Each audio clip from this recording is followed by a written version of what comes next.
지난 금요일, 토요일 양일에 거쳐서 청년회가 경주에서 수련회가 있었습니다. 한 40여 명이 넘는 청년들이 참석을 했는데 그때 3040 홈카밍 데이를 이렇게 겸해서 하게 됐었습니다. 근데 이제 이 친구들은 다음 세대를 얘기하면서 3040에 집중하는 목사님 왜 이렇게 섞여서 영향력을 끼치도록 하는 게 좋을 텐데라는 생각을 갖고 있던 몇 명의 아이들이 왜 분리를 시켰는지 알겠다라는 것이었습니다. 원래 이들이 대화를 10시 반까지 하기로 돼 있었는데 시간이 연장되고 너무 좋다 보니까 12시 반까지 연장이 되어서 교제를 나눴습니다. 저희 교회는 가정수로는 약 40여 가정의 3040 세대가 있고요.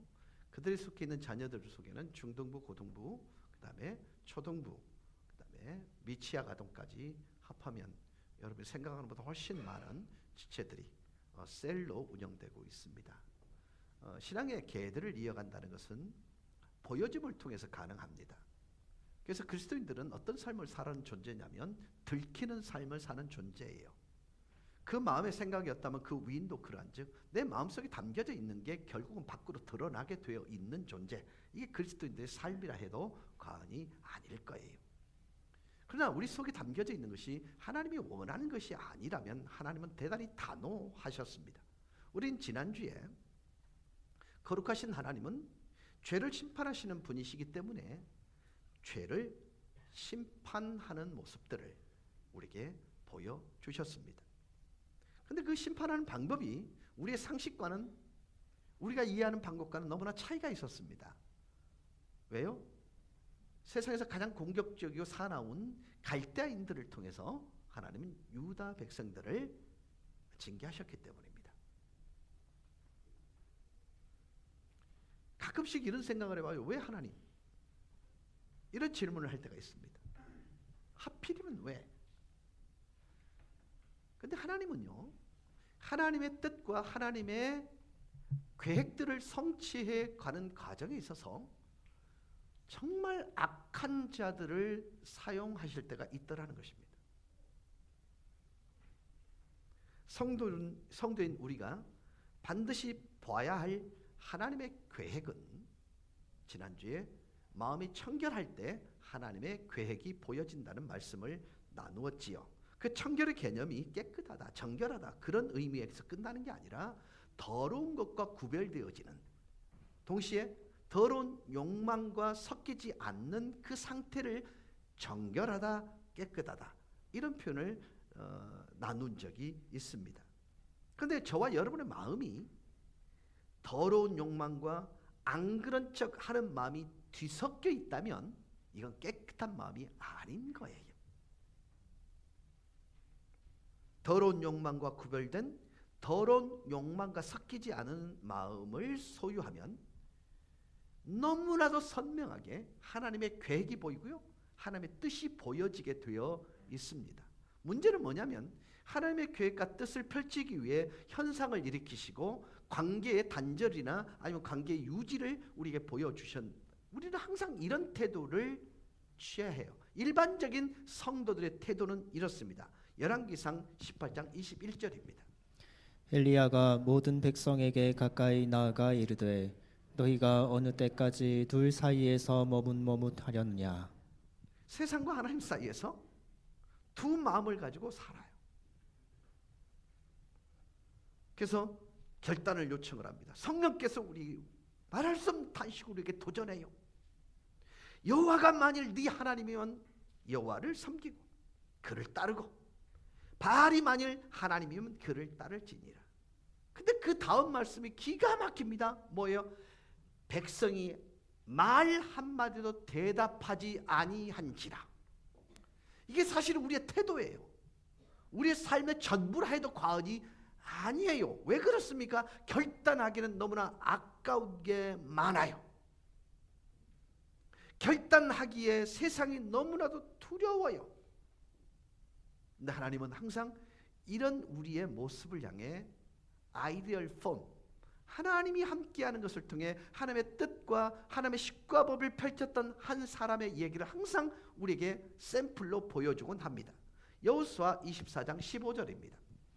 만일 여호와를 섬기는 것이 너희에게 좋지 않게 보이거든 너희 조상들이 강 저쪽에서 섬기던 신들이든지 또한 너희가 거주하는 땅에 있는 아모리 족속의 신들이든지 너희가 섬길 자를 오늘 택하라.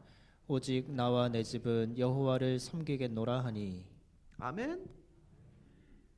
이게 답인 걸 알아요.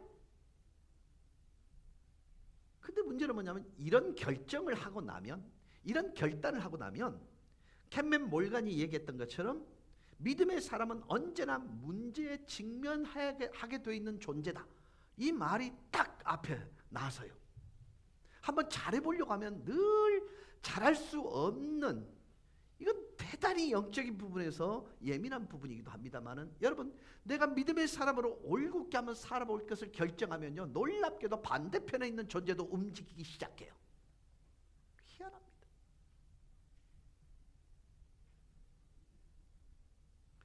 항상 제가 말씀을 드리죠. 문제가 아니라 문제를 해결할 수 없는 게 문제라고요. 여러분 그리스도인들은 문제 앞에 놓인 존재들이에요. 그런데 그것에 대한 해결책을 가지고 있는 존재이기도 한데 우리는 선용하지 않아요.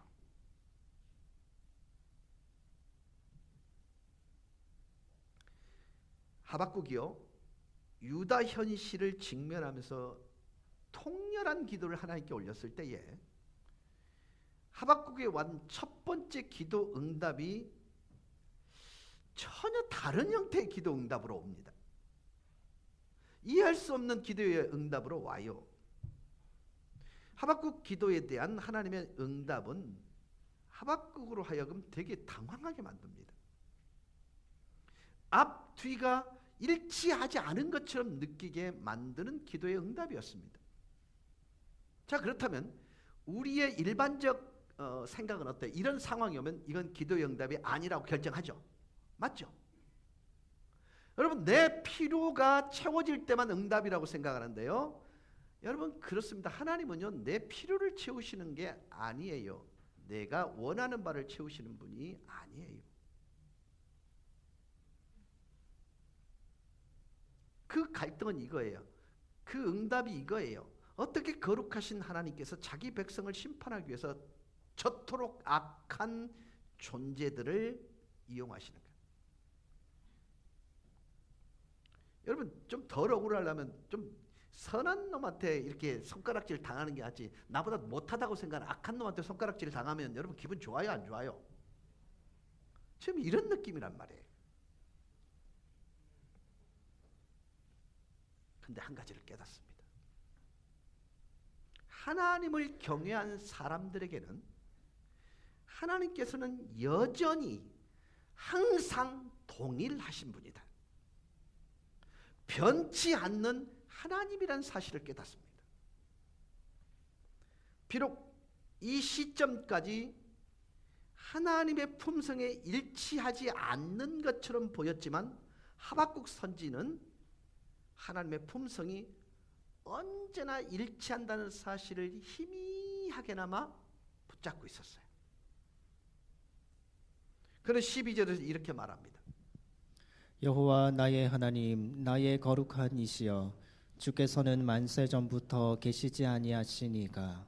만세 전부터 유일하시고 그리고 동일하시고 변치 아니하시는 하나님이라고 고백하고 있는 것입니다. 여러분 하나님께서는 만세 전부터 계신 분이라는 사실을 깊게 정확하게 하박국이 인지했습니다. 한번 이런 질문을 할게요. 하나님은 더 발전하시거나 더 성장하셔야 하거나 또 더 좋아지시는 분이십니까? 이 말을 잘못 알아들었나 봐요. 다시 질문할게요. 하나님은 발전하시는 분, 더 성장하시는 분, 더 좋아지시는 분입니까? 더 나아지시는 분이신가요? 아니요. 이미 그분은 완전하신 분입니다. 이게 여러분 너무너무 중요한 고백입니다. 하나님께서는 외적인 그 어떤 것에 의해 전혀 아무런 영향을 받으시는 분이 아니세요. 그분에게 있어서 더 나아진다거나 황폐해진다는 것은 불가능합니다. 그분은 언제나 계셨습니다. 언제든 계십니다. 언제나 존재하실 것입니다. 알파와 오메가십니다. 처음과 나중입니다. 중간의 모든 지점에도 하나님이 계십니다. 그런데 그분은 완전하신 분이세요. 그분 스스로의 자신 안에 거하시는 분입니다. 그분은 그분 스스로 존재함에 있어서 언제나 동일하신 하나님이십니다. 그러나 그분은 또한 그분의 본질, 본성에 있어서도 동일합니다.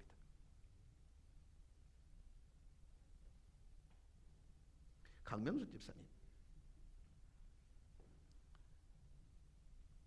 아이들 이겨요? 자식 이기는 부모 없다는 말에 동의하십니까? 자, 여러분, 이 말에 동의 안 하는 분 손 들어봐요.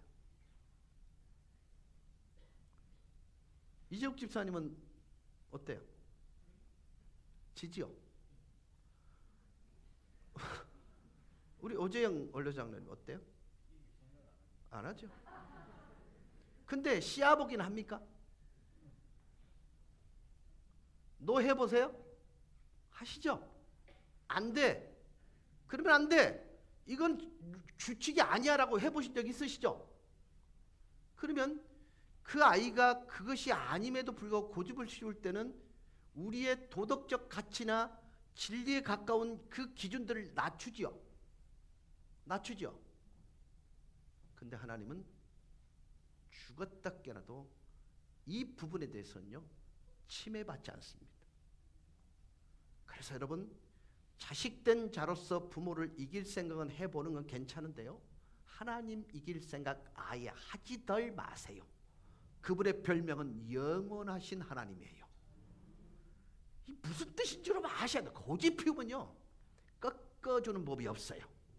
근데 그분의 속성은 어떤 분이냐? 완전하신 분이에요. 완벽한 분이세요. 어디나 계시는 분이세요. 흠이 없는 분이세요.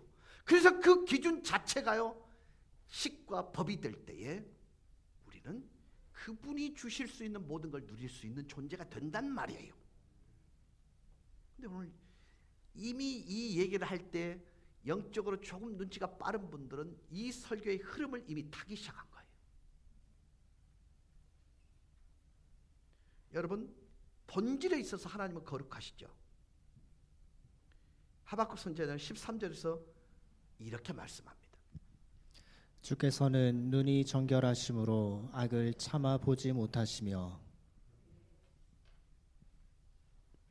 차마 악을 보지 못하시며, 하박국 선지는요 하나님께서 유다가 악한 나라에 의해 고통받도록 허락하셨고, 그리고 이 일이 유다의 관점에서, 인간적 관점에서 보면 거룩한 일이 아니에요. 옳은 일이 아닌 것처럼 보여요. 근데 하박국은 이걸 알고 있어요. 하나님이 거룩하시다는 것, 하나님은 변함이 없다는 사실을 너무나도 정확하게 알고 있어요. 그런 의미에서 하나님의 자녀된 저와 여러분은요 하나님을 닮도록 영감을 받아야 합니다. 왜요? 그분이 거룩하기 때문에 우리 자식된 저희들도 거룩해져야 합니다. 그리고 우리들은 그분의 본성을 닮아야 하고 그분의 거룩함에 참여할 수 있도록 끊임없이 추구해야 합니다. 우리는요 우리의 몸과 마음과 영혼에 그 어떤 것도 섞이지 않도록, 들어오지 못하도록 해야 합니다. 오직 하나님의 영만이 우리 속에 거하시도록 해야 합니다. 우리는 하나님의 거룩함을 모욕하지 말아야 합니다. 하박국 선지는요 하나님 자신이 계시하는 하나님의 본질이 변하지 않고 그 속성 이전이나 지금이나 미래에 동일한 사실을 보았습니다. 자, 그렇다면 하나님의 본성은 변하시지 않기 때문에 하박국 선지는 잘못된 것을 바로잡고 계시는 하나님, 그 본성 또한 변하지 않는다는 사실을 인지하기 시작합니다. 저는 이걸 깨달았을 때요 온몸에 닭살이 돋았는데, 여러분 그런가 보다 하래. 하나님께서는요, 잘못된 것을 바로잡는 본성을 가지고 계세요. 하나님께서 가지고 계신 그 본질은 항상 일관성을 유지하세요. 그렇기 때문에 하나님께서는 유다 백성이 잘못된 길로 들어섰을 때 그 길을 바로 잡으려고 징계를 내리는 겁니다. 징계의 바른 의미는 참 아들 만들기란 뜻이에요. 어느 조각가가 길을 가는데 커다란 불덩이 속에서 정말 자기가 갖고 싶었던 나무가 불에 타고 있었습니다. 그래서 그 조각가가 그 나무를 보면서 내가 저 타고 있는 저 정말 괜찮은 나무로 인하여 거북선을 만들겠다고 결정을 합니다. 그 제일 첫 번째로 한 일이 뭘까요? 불구덩이에서 타고 있는 그 통나무를 빼냅니다. 나무 입장에서 보면 너무 행복한 거예요. 그토록 고통스럽던 그 지옥불 같은 불구덩이에서 내가 구해짐을 받았습니다. 또 갑자기 조각가가 불구덩이 나오자마자 불을 꺼놓고는 좀 있다가 샌드페이퍼로 미는 거예요. 왜 이러세요? 왜 이러세요? 조금 있으니까 대패질을 시작하는 거예요. 아니 왜 이러시냐고요. 조금 있으니까 톱질을 하는 거예요. 좀 있으니까 끈을 갖다가 온몸에 흠집을 내기 시작하는 거예요. 여러분 기억하십시오. 우리 입장에서 보면 그분의 계획과 뜻을 알면 견딜 수 있는데, 조각가는 우리에게 내가 너를 거북선으로 만들겠다 그런 어떤 의지 표명도 한 적이 없었습니다. 나무 입장에서 막연히 고통을 당하고 있다고 생각을 해요. 그런데 여러분, 우리 그리스도인들에게 내가 예수를 믿는 본질적인 이유는 예수 그리스도의 닮음입니다. 내가 그리스도 예수에게 장성한 분량에 이르도록 하기 위해 우리를 선택하셨다고 말씀하고 있습니다. 그러니까 이 말의 의미는 우리를 거북선을 만들겠다는 조각가의 의도와 함께 하나님의 참 아들 만들기 위해서 잘못된 길을 가고 있는 자식을 꺾어서 제대로 자리 잡도록 하는 게 징계라는 방법이었습니다. 그러니까 문제가 뭐냐? 좀 덜한 놈한테 좀 두들겨 맞으면 괜찮아요. 근데 나보다 형편없는 놈을 이용하신단 말이에요. 과연 그럴까요? 하박국 선지자는 12절과 13절 사이에서 그런 하나님의 마음을 깨닫습니다. 12절 13절입니다. 우리가 사망에 이르지 아니하리이다. 여호와여 주께서 심판하기 위하여 그들을 두셨나이다. 반석이시여 주께서 경계하기 위하여 그들을 세우셨나이다. 주께서는 눈이 정결하심으로 악을 참아 보지 못하시며 패역을 참아 보지 못하시거늘 어찌하여 거짓된 자들을 방관하시며 악인이 자기보다 의로운 사람을 삼키는데도 잠잠하시나이까. 하박국은 이걸 얘기하는 거예요. 예를 들어서 의도는 알겠습니다. 하나님의 마음이 뭔지는 알겠습니다. 그러나 방법이 틀렸습니다. 이거예요. 자, 우리 13절 다시 한번 보실까요? 시작. 주께서는 눈이 정결하심으로 악을 참아 보지 못하시며 패역을 참아 보지 못하시거늘 어찌하여 거짓된 자들을 방관하시며 악인이 자기보다 의로운 사람을 삼키는데도 잠잠하시나이까. 자, 뭐가 문제인지 보이십니까? 생각 없이 읽으니까 안 빈다. 보셔야 합니다. 하나님은 문제 해결하기 위해 유다 백성들의 문제점을 바로잡고 계시는데요, 방법이 하박국과 유다 백성들이 이해할 수 없는 방법을 쓰신단 말이에요. 하나님께서는 자신과 영원한 언약을 맺은 언약의 백성, 영원히 돌이킬 수 없는 언약을 맺은 백성들을 영원히 징계만 하지 않을 것을 하박국은 이미 알고 있어요. 하나님의 본성을 깨뜨리면 여러분, 하나님의 약점이 뭔 줄 압니다. 고통으로 인해서 성도는요 절대 망하지 않습니다. 고통을 주시지만 버리지 않습니다.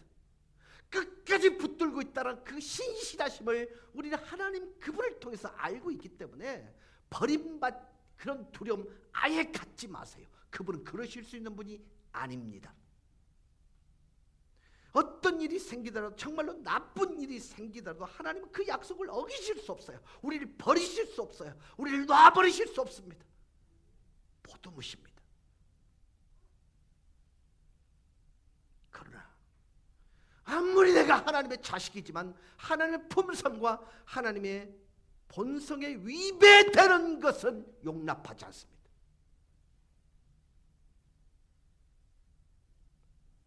오늘 저는 여러분에게 이 사실을 상기시켜 드리고 싶습니다. 여러분이 어려운 상황, 그리고 문제 또는 공경과 같은 그 어떤 상황에 놓여 있든지 상관없이 하나님께서는 여러분을 죽었다 깨라도 외면치 않습니다. 피하지도 않으실 것입니다. 여러분을 피하실 수 없는 분이 하나님이십니다. 버리시도 잊어버리시도 저버려지시도 않을 것입니다. 하나님은 그 약속을 신실하게 지키시는 우리의 아버지이기 때문에 그렇습니다. 나는 결코 너를 떠나지 않을 것이며 너를 포기하지 않을 것이야. 만약에 어떤 분이요 어떤 벽에 마주서 있다면 여러분의 눈에는 소망이 보이지 않을 것입니다. 절망과 좌절이 있을 것입니다. 그렇 하나님의 본성, 하나님의 품성을 정확하게 이해하고 하나님의 약속을 잊지만 않는다면 하나님의 신실하심은 결국 우리를 예수 그리스도의 장성한 분량에 이르도록 하는 놀라운 경륜을 이루어 가실 거라는 사실입니다. 문제는 아들을 만들어가는 과정에 징계가 있다는 것입니다.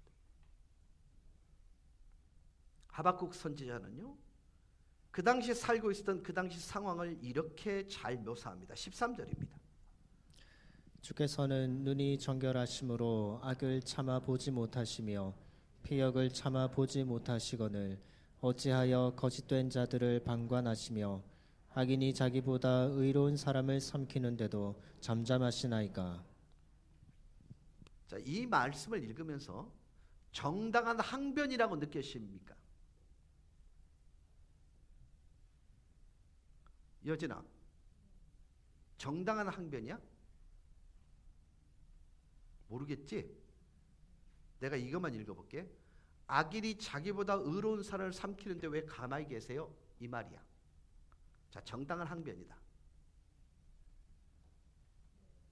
정당한 항변이다. 신장로님 어떠세요? 이게 정당한 항변이 아니다. 자, 범죄가 형량을 결정할 때 사전에 모의한 죄가 큽니까? 아니면 즉흥적으로 일어나는 범죄의 그 상황이 큽니까? 이제 감이 오신지. 지금 하박국은요 정말 영적인 눈을 서서히 떠가고 있지만 심각한 오류를 범하고 있습니다. 그게 뭐냐면 악인이 자기보다 의로운 사람을 삼키는데 왜 가만히 계세요? 하나님께서는 패역을 참아보지 못하는 분을 이해를 못한 거예요. 그러나 거룩하다는 사실은 인정하고 신뢰했습니다. 이 말을 이렇게 표현할게요. 하박국 선지는요 하나님께서 자신과 언약을 맺은 언약의 백성이 잘못하고 있음에 대하여, 자신의 언약 백성이 악한 행동을 하고 있음에 대하여 자기 언약의 백성들이 화를 부르고 있는 행동에 대하여 징계를 내리는 책임과 의무가 하나님께 있다는 것조차도 이해하고 있어요. 근데 왜 갈대아인들이냐는 거예요. 그 악한 놈 바벨로니아 사람들 얼마나 악한지 아시잖아요. 그들은 하나님을 알지 못하는 우상 숭배자들이었습니다. 아주 분명하게 그들의 죄악은 이 세상에 존재해서는 안 되는 죄악이었습니다. 13절 말씀은요 그들의 행동이 어떤 행동을 하고 있는지를 설명해 줬습니다. 자, 희성아, 유대인들은, 이스라엘 백성들은 하나님에 대해서 잘 알고 있었을까 모르고 있었을까? 알고 있었지. 하나님의 정당한 뜻이 뭔지 알고 있었을까? 모르고 있었을까? 자, 지금 정말 진지하게 들으셔야 합니다. 그들은 하나님을 너무나도 잘 알고 있다고 주장하지만 자신들의 주장과는 정반대로, 하나님에 관하여 그렇게 잘 알고 있는 것과는 정반대로 하나님을 대항하고 범죄를 저지르고 있습니다. 어느 게 더 악해?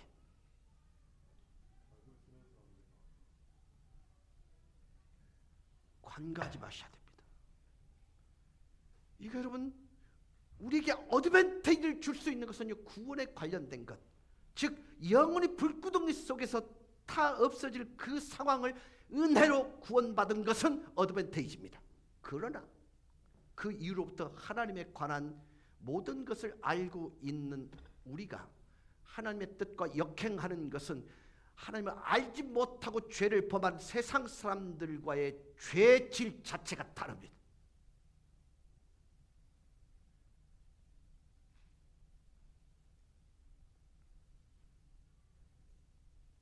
여러분, 하나님의 관점에서 보면요,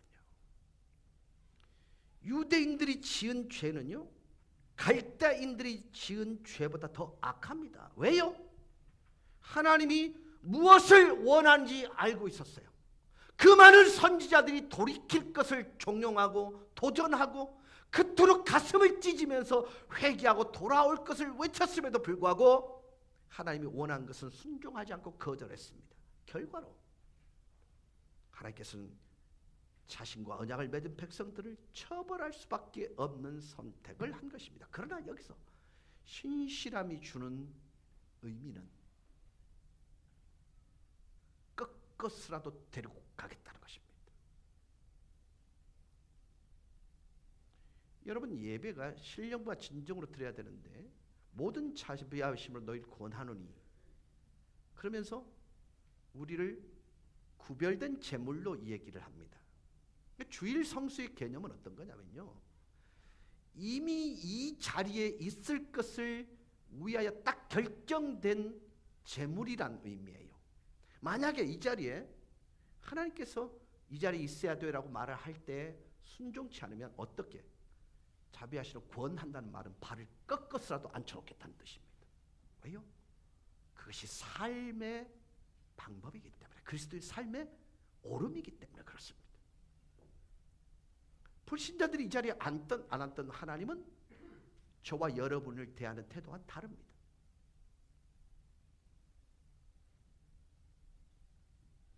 여러분, 우리에게, 우리 크리스찬들이 지은 죄는 어떤 의미에서 믿지 않는 사람들이 짓는 죄보다 더 악하다는 사실을 상기시켜드리고 있습니다.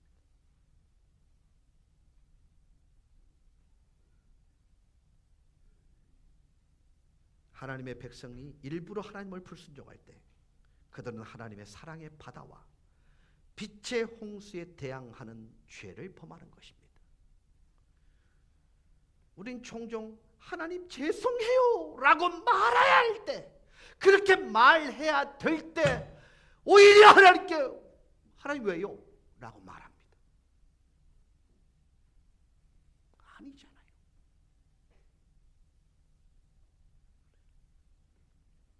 하나님께서는 자신의 사람들을 보존하십니다. 보호하십니다.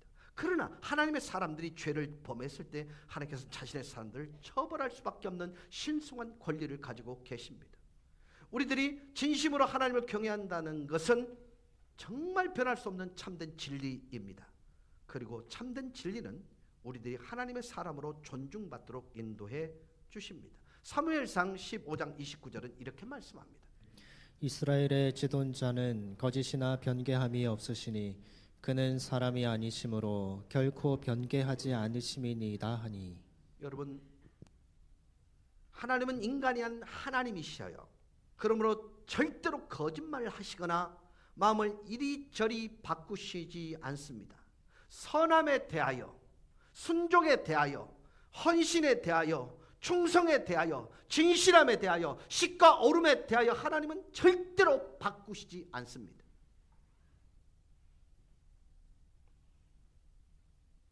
데살로니가서 5장 24절에 이렇게 말씀합니다. 너희를 부르시는 이는 미쁘시니 그가 또한 이루시리라. 그렇습니다. 이 말의 의미는요, 미쁘다는 말은 진실하다는 것입니다. 그러기에 반드시 말씀대로 이룬다, 이런 뜻이 됩니다. 이런 하나님을 우리는 아버지라고 부르고 있는 것입니다. 그 하나님께서는 그 전능하신 하나님, 전지하신 하나님, 신실하신 하나님, 변개치 아니하시는 하나님, 선하신 하나님은 항상 당신의 자리를 지키고 계십니다. 내가 너와 함께 함이니라. 그런데 그 자리를 항상 이탈하는 것은 우리입니다.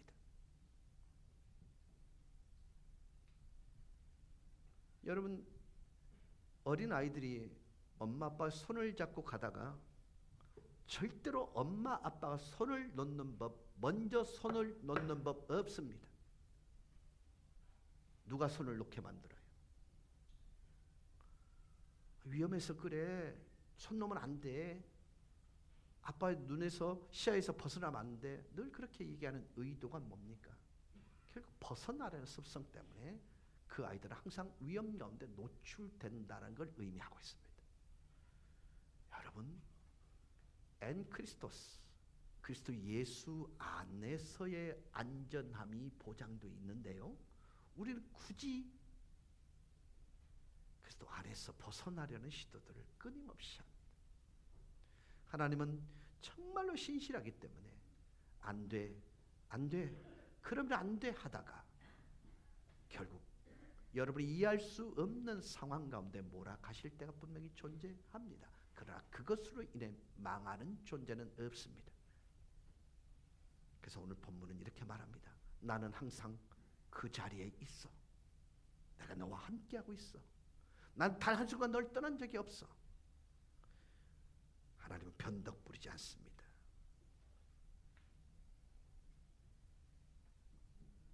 변덕은 내가 부리면서 나와 함께 계신다는 하나님께서 내게 기적을 일으킬 거란 기대는 착각입니다. 사랑하는 여러분, 불안한 우리의 미래, 그 미래를 앞에 놓고 하나님께서는 저에게 정말 어떤 결론을 주시기를 원하세요? 라고 물었을 때 저에게 주신 말씀이 이사야 41장 10절입니다. 두려워하지 말라. 내가 너와 함께 함이라. 놀라지 말라. 나는 내 하나님이 됨이라. 내가 너를 굳세게 하리라. 참으로 너를 도와주리라.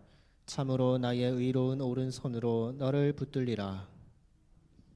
여러분, 하나님 그분의 능하신 손에 붙들리기만 하면 누가 우리를 굴복시킬 수 있으며, 누가 우리를 주저앉힐 수 있으며, 누가 우리를 약하게 만들 수 있으며, 누가 우리를 대적할 수 있겠습니까? 하나님이 우리를 위하시면 누가 우리를 대적할 수 있겠습니까? 아무도 우리를 대적할 자 없습니다. 이토록 큰 약속을 손에 쥐고 있는데 이 약속이 나를 강하게 하고 나를 능하게 하며 나로 이 세상에서 가장 행복자로 만들지 못하는 이유는 나에게 있습니다.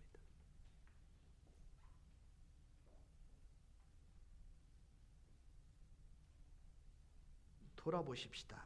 하나님의 신실하심을 잘 모르십니까? 하나님을 어린 아이처럼 믿지 못하고 계십니까? 매일의 삶에서 하나님과 동행하는 연습을 게을리하고 계십니까?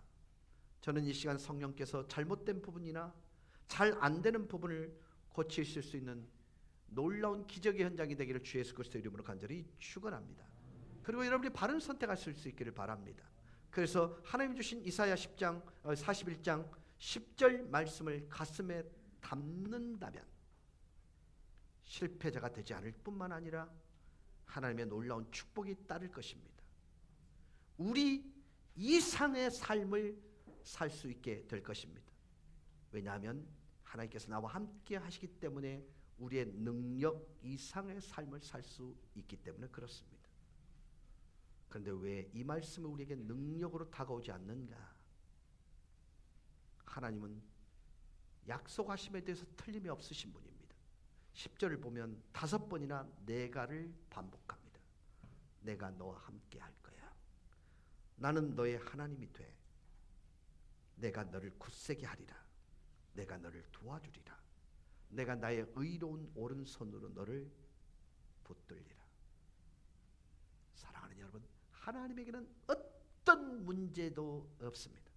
하나님 편에서 어떤 장애물도 존재하지 않습니다. 여러분이 동행하시는 하나님을 온전하게 신뢰할 수만 있다면 문제가 아니라 문제를 풀 수 없는 것이 문제이듯 여러분은 풀 수 있는 문제, 그 문제를 통해 디딤돌 삼아 더 높은 곳으로 비상할 수 있는 은혜를 누리게 될 것입니다.